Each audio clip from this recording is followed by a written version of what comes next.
Selamat berjumpa dengan Yan di channel Morat Marit. Di video aku yang lalu, aku sudah membicarakan tentang live streaming dengan pembayaran memakai uang digital. Sekarang akan aku tambahkan tentang dampak baik buruknya memakai sarana pembayaran uang digital ini. Oke, baiklah kita bicarakan dulu tentang live streaming yang ada di YouTube. Nah, itu di background ini ada gambar 5G. Terus kemudian yang sebelah kanan itu bapak itu ada di luar pulau, dia mau masuk ke internet tapi signalnya signal wifi-nya lambat sekali ya. Jadi dia naik pohon kelapa, bawa arit, bawa laptop. Ya begitulah kalau signalnya lemah ya. Lucu sekali. Oke, kalau 5G sudah diimplementasikan, aku rasa live streaming yang di YouTube ini akan lebih menarik dibanding yang ada sekarang ini. Yang ada sekarang ini kan hanya satu arah aja menurut aku. Jadi hostnya itu menghadap ke kamera, jadi yang kelihatan wajahnya itu hanya hostnya saja. Tapi nanti mungkin 3 tahun, 5 tahun lagi, bila 5G itu sudah diimplementasi, signalnya sudah kencang, bandwidth-nya sudah cukup besar, maka itu kemungkinan itu ya, live streaming di YouTube itu akan seperti video call yang ada di WhatsApp sekarang ini. Jadi misalkan aku mau mengadakan live streaming di YouTube. Nah, sewaktu aku live streaming, ada salah satu subscriber aku yang ingin nimbrung, dia bisa masuk, boom, dia masuk, terus dia punya wajah bisa terlihat di layar. Jadi sepertinya aku dengan dia itu lagi ngobrol-ngobrol gitu. Seperti yang ada di background layar yang kalian lihat ini. Coba lihat tuh, ada 4 orang. 4 orang yang terlihat di layar, mereka itu sambil ngobrol-ngobrol, diskusi sesuatu. Nah, seperti inilah nanti kalau 5G sudah diimplementasikan dan semua orang bisa mendapatkan sinyal 5G. Bukan main, kan lebih menarik kan? Nah, itulah yang ingin aku lihat nanti di YouTube. Sewaktu kita live streaming itu bukan hanya seorang aja yang ngoceh. Yang lainnya ngetik sana, ngetik sini. Bukan seperti itu. Yang aku inginkan itu bisa interaktif. Jadi subscribernya itu bisa nimbrung masuk. Boom. Terus gambarnya terlihat di layar. Nah, itu bisa disetting, mungkin hostnya bisa mengsetting dia hanya akan melayani satu persatu atau melayani 3 atau sampai 4 orang atau 5 orang, 6 orang itu sesuka dia, sesuka hostnya gitu. Jadi kalau 5G sudah merata, semua orang bisa memakai signal 5G, itu sangat menarik sekali. Jadi live streaming di YouTube ini akan hidup seperti ngobrol. Jadi kita di Indonesia nggak usah nonggo ke tetangga lagi, nggak usah. Langsung aja ke YouTube kita bisa ngobrol dengan orang di Amerika, di Eropa, di Jerman, di China, di Taiwan. Jadi bisa nimbrung 3-4 orang ngobrol jadi satu di YouTube. Nah, itu kan hebat bukan kalau kita bisa sampai seperti itu? Mudah-mudahan saja semua itu bisa cepat terjadi ya. Background video ini adalah batu nisan yang ada di kuburan di Amerika sini. Kenapa aku memakai background batu nisan ini? Nanti ini adalah cerita yang menarik, aku akan jelaskan nanti ya. Tapi sekarang baiklah, aku akan menyapa teman-teman online aku yang sudah subscribe ke channel aku. Dan inilah diantaranya foto-foto profil mereka yang sering mampir ke channel aku. Dan masih banyak sekali foto-foto, profil foto kalian yang sudah subscribe ke channel YouTube aku ini yang belum sempat aku tayangkan di sini. Dan untuk kalian semua, aku ucapkan terima kasih atas dukungan kalian dan aku sangat menghargai waktu kalian untuk mendukung saya di channel ini sehingga aku bisa mencapai 1000 subscriber. Terima kasih banyak. Nah, sekarang ngomong apa lagi ya? Ini aku baru baca satu artikel yang menarik. Nah, coba lihat ini. China adalah negara pertama di dunia yang memakai uang kertas. Dan pengamat yakin negara itu pula yang akan menerapkan 100% sistem transaksi cashless. Jadi China adalah negara pertama yang nanti akan mengakhiri memakai uang tunai. Dan sekarang ini sudah hampir 100%. Di China, anak-anak umur 10 tahun atau bahkan di bawah umur 10 tahun, mereka sudah pegang HP, sudah mempunyai HP. Jadi mereka itu sudah dilatih untuk beli barang dan membayarnya memakai pembayaran digital. Jadi sudah tidak memegang uang cash lagi. Jadi misalkan mereka sekolah, mereka tuh dikasih uang belanja, langsung ditransfer ke HP mereka. Bukan main kan? Jadi pembayaran di China itu memakai QR code. Jadi kalau kita beli barang, kita tinggal memakai HP kita menyekan scan QR code-nya. Nah, QR code yang kalian lihat di layar ini sebenarnya itu adalah alat untuk transfer uang. Tapi prosesnya sangat mudah sekali, kalian tinggal scan QR code-nya saja. Nah, misal kalian makan beli bakso, satu mangkok bakso 8.000. Kamu makan dengan istri, jadi 2 mangkok 16.000. Terus waktu bayar kalian tinggal scan QR code milik tukang bakso itu. Begitu kalian scan, terus di layar HP kamu muncul totalnya 16.000. Terus ditanya, kamu setuju nggak membayar dengan jumlah 16.000? Kalau kalian setuju, pencet setuju, bang, sudah lunas. Uang kalian sudah, kamu sudah transfer uang 16.000 dari bank account kamu ke bank account-nya tukang bakso. Mudah semudah itulah. Tapi sebenarnya dampaknya juga ya, nanti saya cerita dulu. Nah, ini ada komen yang sangat menarik. Aku akan tunjukkan ke kalian ya. Nah, ini ada komen dari Pak Han tentang video yang aku upload kemarin. Dia bilang, bukan seneng ngantongin duit, karena kalau di kantong nggak ada duit, kita nggak dihargai. Betul juga tuh ya. Ini satu lagi respon dari Pak Yono, Wong Pacitan. Dia mengatakan akhir-akhir ini banyak mendengar kejadian di mana bank kebobolan oleh hacker. Si hackernya mencuri uang nasabah dan nasabah bank itu kehilangan uang karena dicuri hacker ya. Terus banknya tidak mau tanggung jawab. Banknya tidak mau mengganti uang nasabah itu, maka itu sekarang banyak orang yang males nyimpen duit di bank, lebih baik disimpan di saku aja.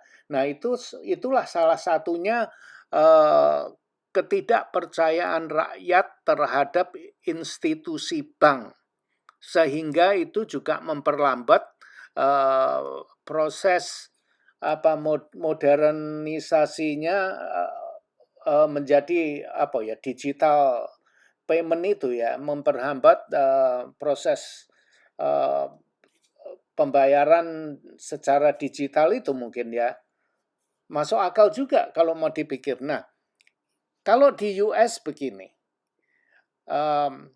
setiap nasabah di bank yang ada di US ini, bank ini kan swasta, tapi ada garansi dari pemerintah yang namanya FDIC.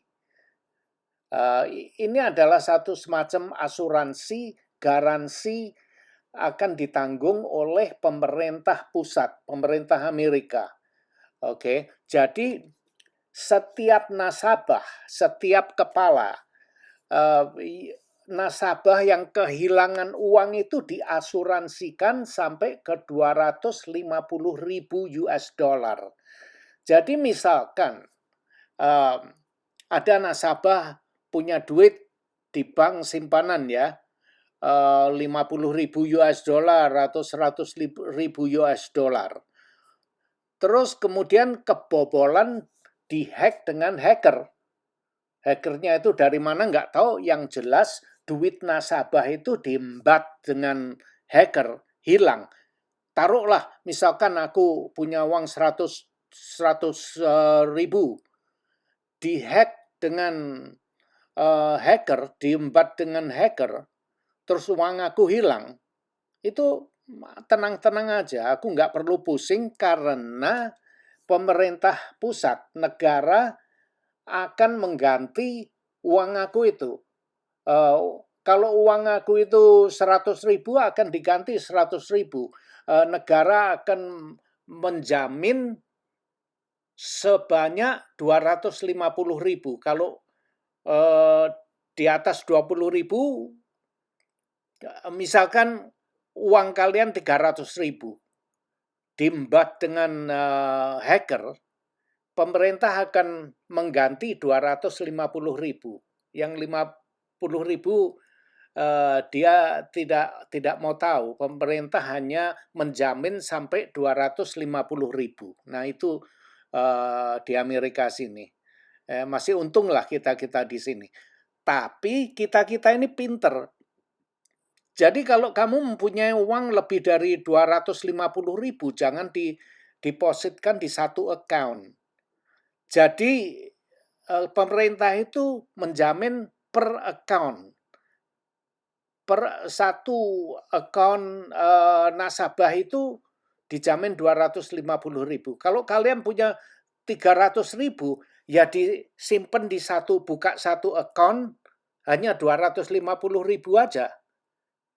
Terus 50.000-nya disimpan di account lain. Jadi itu nanti dijamin sampai 250.000 begitu. Walaupun pemiliknya sama, tapi account-nya kan beda. Jadi pemerintah harus membayar itu. Gitu. Jadi yang 250.000 diembat orang, pemerintah akan membayar sampai 250.000. Kemudian kalau dia apes, yang 50.000 di account yang lain itu diembat juga, ya pemerintah masih tetap akan membayar 50.000 itu, kehilangan dia itu. Nah itu aturan di sini ya.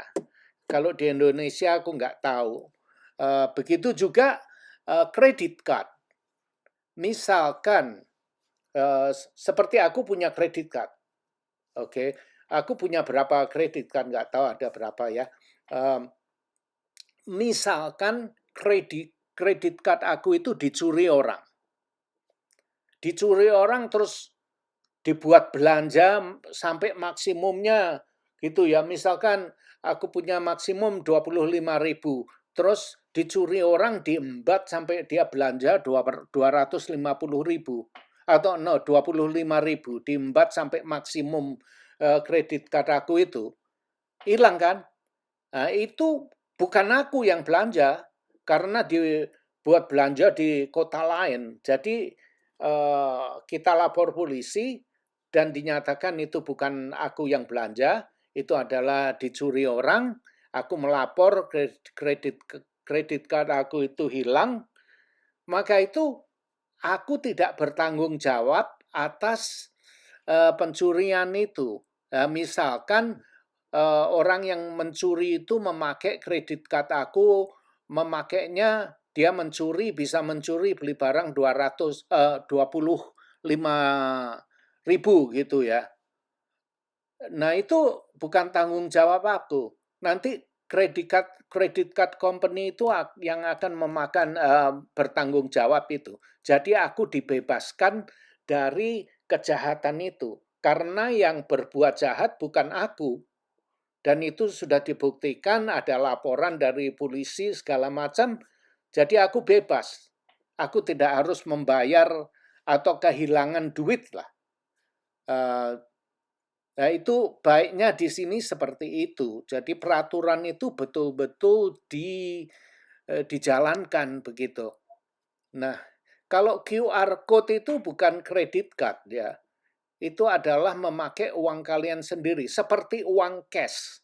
QR code itu seperti kalian transfer uang dari bank account kalian transfer ke toko di mana kalian beli barang itu. Jadi uangnya langsung ditransfer dengan jalan mengsekan QR code itu. Nah, kalau di sini aku pakai Google Pay, Apple Pay, Amazon Pay, Google Wallet, segala macam itu bukan dihubungkan dengan bank account aku, tapi dihubungkan dengan kredit card aku. Jadi aplikasi Google Pay itu dihubungkan dengan kredit card milik aku. Jadi aku bisa membayar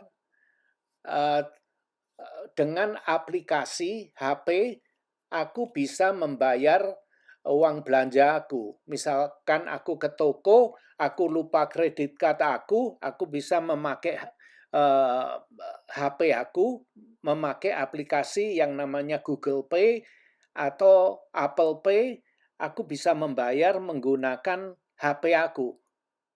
Jadi HP aku didekatkan ke payment unit itu, ding ding langsung sudah lunas, sudah terbayar gitu. Tapi itu seperti credit card. Jadi bukan langsung di diambil dari bank account aku, bukan. Itu dihubungkan dengan kredit card aku. Jadi nanti setiap akhir bulan atau setiap tanggal berapa begitu tergantung statement kita itu closing date-nya kapan. Jadi misalkan tanggal 15 ya, setiap tanggal 15 itu aku dapat bill, dapat tagihan, terus aku harus membayarnya. Nah, seperti itu. Kredit card itu menurut aku sangat sangat convenient sekali, sangat enak memakai kredit card karena kita nggak perlu bawa cash. Nah, di US ini sudah 90% lebih sudah memakai digital payment itu. Jadi jarang sekali kami memakai cash. Nah, aku lupa cerita tentang dampak kebaikan dan keburukannya memakai digital payment. Nah, begini, aku lahir di tahun-tahun dulu ya di Indonesia sebelum tahun 2000-an itu ya, aku masih memakai cash. Jadi aku tahu rasanya memegang uang cash itu seperti apa, aku tahu. Aku bisa mengenal kalau kita nggak pegang uang, kita tuh nggak dihargai. Gitu seperti kata Pak Han itu ya. Kalau kita pegang cash, banyak cash di kantong kita, kita bisa merasa nyaman gitu, malang kerik gitu. Ya, jadi kita itu bisa menghargai uang cash. Karena zaman dulu seperti sekarang di Indonesia ini ya, kalau kamu pegang uang, kita tahu bahwa uang itu bisa untuk beli barang ini segala macam apa yang kita inginkan ya. Jadi uang itu kita sangat butuhkan, jadi kita sangat hati-hati, kita mempunyai uang, kita harus bertanggung jawab. Kita tahu nilai uang itu seberapa, kita tahu. Jadi maka itu kita itu berhati-hati menghargai uang itu agar kita bisa mampu untuk beli ini beli itu, tidak kekurangan gitulah maksudnya. Nah, itu keuntungan saya ya, karena aku bisa merasakan memegang uang, sulitnya cari uang tuh seperti apa, dan gampangnya mengobrol uang tuh seperti apa, aku mengerti semua karena aku dulunya ya pegang duit, selalu pegang uang gitu. Jadi sekarang kalau memakai pembayaran digital itu aku juga memikir seperti itu uang yang aku pegang gitu loh. Nah, generasi muda di bawah aku ini sekarang itu macam cucu aku di sini ya, atau orang-orang anak-anak kecil yang di China yang umur 10 tahun sudah dikasih HP, sudah dibiasakan untuk membayar memakai digital itu. Nah, mereka-mereka itu tidak mengerti uang itu apa. Banyak di antara mereka tidak tahu uang itu seperti apa. Tidak pernah memegang uang, jarang memegang uang. Jadi sepertinya dibilang tidak menghormati ya bagaimana ya? Mereka tidak seperti kita-kita, kalian di Indonesia kan sampai sekarang masih memegang uang untuk membayar ini itu kan. Jadi kita tahu. Tapi anak-anak di sini atau di negara-negara yang sudah memakai digital itu, anak-anak kecil tuh tidak mengetahui rasanya uang tuh seperti apa. Gitu. Jadi mereka melihatnya dari pandangan mereka itu hanya nomor aja. Tapi uang itu kita bayangkan uang ya uang, kita tahu bagaimana rasanya memegang uang itu. Sulitnya cari uang tuh kita tahu. Generasi muda ini kasihan seperti cucu aku ini. Mereka jarang pegang uang, melihat uang jarang, hanya tahu nomornya aja gitu. Nah, maka itu kadang-kadang anak-anak muda di sini itu kebablasan. Kebablasan dalam arti kalau menggunakan kredit card itu sembrono. Oh, kalau begitu pertama punya kredit card itu ya, mereka itu wah belanja kayak kayak anaknya sultan gitu. Jadi mereka tuh belanja, kalau belanja itu seperti anaknya sultan. Makan sana, makan sini, beli sana, beli sini, tahu-tahu utangnya numpuk sampai maksimum ya. Begitu waktunya bayar nggak bisa bayar. Jadi mereka itu membayarnya nyicil, dicicil. Nah, kalau kalian bayar kredit card itu dicicil, ya sampai tua nggak lunas-lunas karena kalian tahu kredit card itu bunganya berapa. Setiap bulan itu bunganya tuh 20%, ada yang 25% tergantung dari kredit rekod kamu tuh sebagus apa. Tapi kalau kredit rekodnya bagus ya bisa sampai 5%, 10% gitu. Tapi biasanya itu di atas 10% di bunganya. Jadi kalau kalian hanya mampu bayar minimum aja, wah itu sampai tua nggak lunas-lunas itu nanti. Eh, Nah itu bahayanya ya. Banyak anak-anak muda itu yang kebablasan memakai kredit card itu akhirnya utangnya terlalu banyak. Tahu-tahu semua kredit card yang dia miliki itu sudah maksimum. Dia belanja semua, akhirnya kelabakan membayar utangnya itu. Kalau memakai kredit card itu gampang, karena serat itu sudah jadi ke mall tinggal seret-seret, gesek-gesek gitu, lunas kabeh, sudah seperti dibayar, enak, enteng rasanya. Tapi nanti kalau tagihannya datang itu bisa gelegen, mules, wetenge mules, mumet, stres gitu. Nah itulah eh, apanya ya, minusnya, efek sampingan yang tidak baik mengenai digital payment itu karena kita tidak melihat uang yang sebenarnya. Kita hanya melihat angka saja. Dan kalau melihat angka itu tidak terasa gitu. Nah kalau kita pegang uang, punya uang segebok ya, kita duduti satu-satu pakai, lama-lama uang itu kan tipis. Nah uang itu kalau sudah tipis, loh, uang ini kemana ini? Kan kita bisa tahu kalau uang kita sudah tipis, akhirnya kita bisa ngerem sedikit, tunggu dulu sampai gajian, jangan buang-buang duit lagi. Nah kan bisa begitu. Nah kalau pakai kredit card itu uangnya nggak kelihatan, hanya nomor aja. kadang-kadang kita ngelihat nomornya kabur. Ya jadinya kayak ya seperti itu. Akhirnya utangnya banyak, dikejar-kejar orang, ditagih sampai digedor-gedor pintunya. Sudah. Itulah efek yang sampingan yang jelek. Eh, Aku juga nggak seneng pakai kredit card. Aku selalu memakai kredit card, tapi begitu tagihan datang aku bayar lunas. Aku nggak seneng utang-utangan gitu. Jadi kalau nggak hati-hati kredit card itu bisa makan hati. Tapi kalau kita bisa menggunakan dengan bertanggung jawab, itu akan memudahkan kehidupan kita.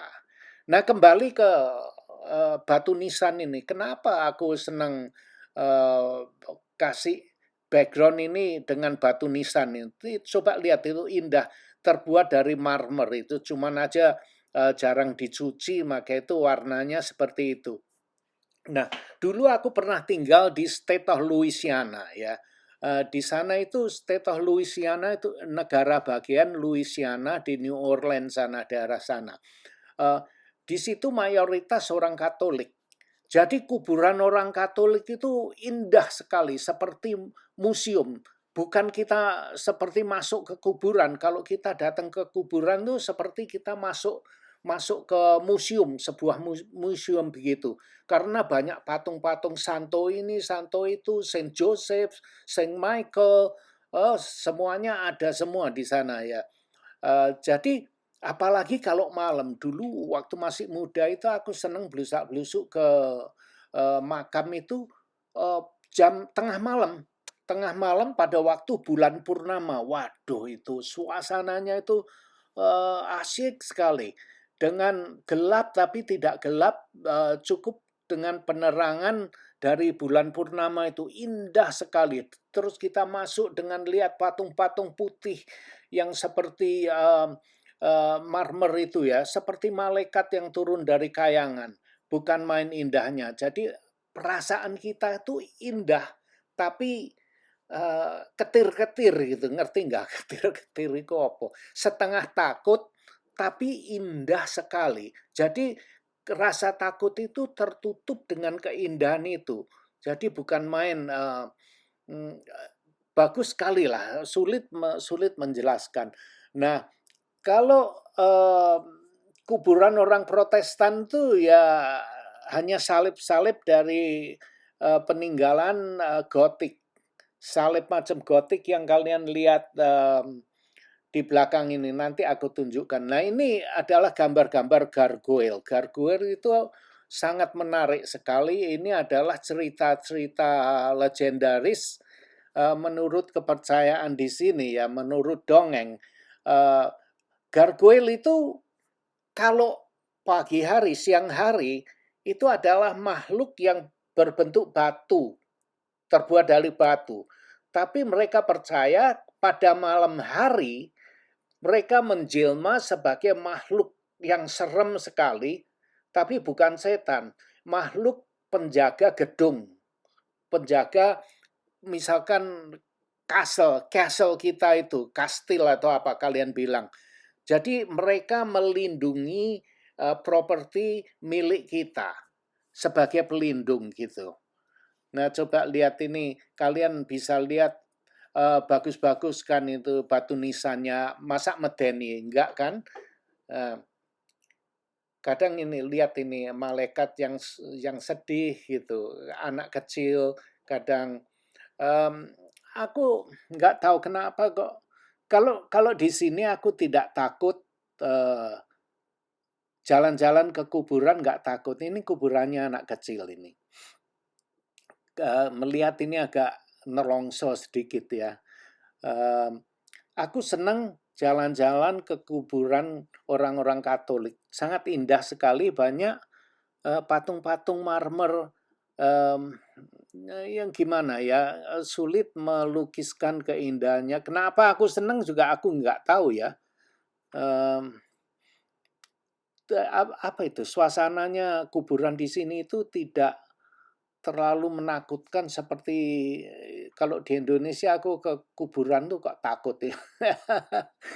Rasanya serem-serem gitu. Kalau di sini kuburan itu bersih-bersih loh, ada bunga-bunganya, rumputnya teratur, dipotong rapi gitu. Tapi ada juga yang nggak rapi dipotong gitu. Eee, tapi kebanyakan kuburan di sini itu rapi-rapi semua kok, tidak menakutkan. Nah, di gambar ini kalian bisa melihat, itu yang kanan kiri itu adalah, mmm, facial recognition. Itu, aplikasi, yang bisa mengenali wajah seseorang itu mempunyai geometrik yang berbeda-beda ya, ukurannya beda-beda. Misalkan jidatnya berapa lebar, telinganya, matanya, itu mempunyai map tersendiri. Jadi dibuat seperti map begitu, terus ditaruhkan di database. Nah, maka itu bisa untuk pembayaran karena setiap wajah manusia itu beda-beda. Misalkan bibirnya berapa tebal, hidungnya berapa mancung, berapa lebar, bibirnya itu berapa tebal, ada yang domble, ada yang kandel, ada yang bibirnya tipis, hidungnya mancung, macam-macam lah. Maka itu perbedaan semua itu ditaruh di komputer, dibuat seperti map spesial untuk wajah kita. Jadi tidak sama, maka itu karena perbedaannya itu unik sekali, maka itu bisa untuk mengenal wajah seseorang, kemudian dihubungkan dengan database pribadi kita untuk pembayaran. Nah, ini adalah satu hal yang sulit untuk diduplikasi ya. Nah, orang bilang, bagaimana kalau kita ambil fotonya seseorang terus kemudian ditaruhkan di kamera? Nggak bisa itu ya. Kecuali kalian penggal kepalanya terus ditaruhkan seluruh kepalanya, orangnya dibunuh dulu atau dibius, itu mungkin ya. Tapi ya nggak tahu lah, orang itu macam-macam saja kreasinya. Oh boy, sekarang sudah mau habis ini, kita mau ngobrol apa lagi ya? Ya kejahatan itu selalu ada, tapi pasti masih bisa diatasi ya. Biasanya pencuri, pencoleng itu lebih satu langkah lebih pinter dari kita. Nah, seperti di China itu facial recognition itu sudah dipraktekkan di sana. Kalau kalau pemerintah China dia mau nangkep orang itu hanya berapa menit, gitu sudah bisa ketangkep kalau di sana. Nah, di Korea juga, Korea Selatan ya sudah dipraktekkan pembayaran dengan wajah kita, Jepang, terus di Eropa sudah mulai, di Amerika sudah mulai, tapi di Amerika masih itu belum banyak. Sudah dimulai tapi belum banyak. Hanya instansi pemerintahan saja yang aplikasi itu dipakai ya. Karena untuk masuk-masuk ke tempat rahasia, secret, tempat-tempat yang itu militer gitu ya, memakai facial recognition itu. Tapi kalau masih pembayaran jarang dipakai. Nah, ini lihat gambarnya antik sekali ya ini. Aku senang dengan gambar ini. Aku rasa sampai di sini aja. Ini sudah terlalu panjang. Lambeku sudah kering juga. Capek. Terima kasih ini ya sudah nonton. Nah, ini kalau kalian keluar dari badan ya seperti ini. Kalau kalian tidur atau meditasi, kalau bisa keluar dari badan ya seperti itu. Kalau di Jawa itu ada ilmu yang namanya ngerogoh sukmo, ya seperti itulah kira-kira penjelasannya. Jadi kalau ini orang pinter dia melukisnya seperti itu. Itu kira-kira ngerogoh sukmo itu ya seperti itu. Nah, akan aku akhiri dengan facial recognition 5G. Lihat gambar ceweknya, mukanya dikasih map geometrik, itu sangat menarik sekali. Terus yang samping kanan itu, bapak yang sedang mencari signal wifi. Dia sampai naik pohon kelapa itu. Lucu sekali. Terima kasih kalian sudah menemani aku ya. Terima kasih sudah nonton video ini. Dan jangan lupa like, comment, share, dan subscribe. Adios, my friend.